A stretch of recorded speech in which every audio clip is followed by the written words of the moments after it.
Hi అండి, అందరికీ నమస్కారం. Welcome back to our channel, me Lekhya channel అండి. ఎలా ఉన్నారండి అందరూ? మేమైతే బాగున్నామండి. మీరందరూ బాగుండాలని కోరుకుంటున్నాం. సో ఇవాళ వ్లాగ్ వచ్చేసి కటాలమ్మ అమ్మవారి టెంపుల్ అండి. గూడూరు నుంచి 7 కిలోమీటర్ల దూరంలో ఉంటుందండి. చెన్నూరులో ఉందన్నమాట కటాలమ్మవారి టెంపుల్. చెన్నూరు గ్రామదేవత అండి కటాలమ్మ అమ్మవారు. గుడి అయితే చాలా బాగుంటుందండి. పక్కనే కళ్యాణ మండపాలు కూడా ఉన్నాయండి. మ్యారేజెస్ జరుగుతాయి. గుడి బయట అయితే మారేడు చెట్టు కూడా ఉందండి. శివయ్యకి ఎంతో ఇష్టమైన ఆకులు అన్నమాట. ఈ మంత్లో అయితే అమ్మవారికి ఉత్సవం చేశారండి. కటాలమ్మ అమ్మవారికి అయితే 5 yearsకి ఒకసారి జాతర అయితే చేస్తారంటండి. చాలా బాగా చేస్తారంటండి. అలాగే చెన్నూరు చెరువు కట్ట పక్కనే ఈ అమ్మవారి టెంపుల్ అయితే ఉంటుందండి. చాలా ఇయర్స్ బ్యాక్ అయితే వరదలు బాగా వచ్చాయంటండి. కట్టెలు వేసినా లీక్ అయిపోతున్నాయంట ఫ్రెండ్స్. అప్పుడే అమ్మవారు అయితే పడుకొని వాటర్ని అయితే ఆపిందని ఆ ఊరి పెద్దలైతే చెప్తున్నారండి. దానివల్ల ఎన్నో పంట పొలాలు మునిగిపోకుండా కాపాడిందని ఆ ఊరి పెద్దవాళ్ళు చెప్పారండి. అమ్మవారు కటాలమ్మ అమ్మవారికి అయితే పొంగళ్ళు అలాగే గ్రామోత్సవాలు అయితే చేస్తారండి. అమ్మవారి గుడి అయితే చాలా బాగుంటుందండి. గుడి అంతా వీడియో తీశాను చూడండి. వీడియోనైతే చూసి లాస్ట్ వరకు చూడండి. వీడియో నచ్చినట్లయితే లైక్ చేయండి.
నెక్స్ట్ అయితే శ్రీ పంచముఖ ఆంజనేయ స్వామివారి దేవస్థానం అండి. స్వామివారి టెంపుల్ కూడా చాలా బాగుందండి.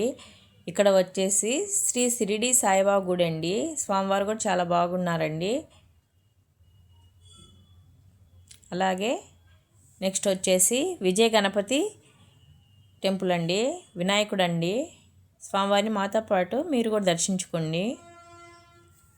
నెక్స్ట్ వచ్చేసి జంట నాగులమ్మ అండి. శ్రీ జంట నాగులమ్మ గుడి అండి.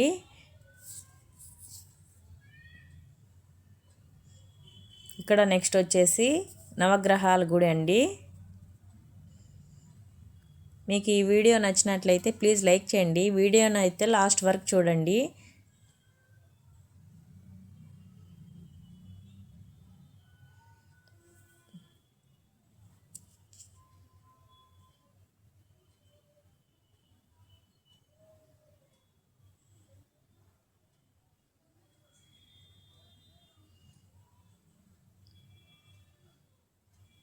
నవగ్రహాలకు పూజ అయితే చేశారండి.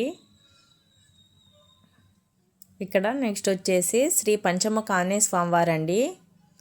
స్వామివారిని మాతో పాటు మీరు కూడా దర్శించుకోండి.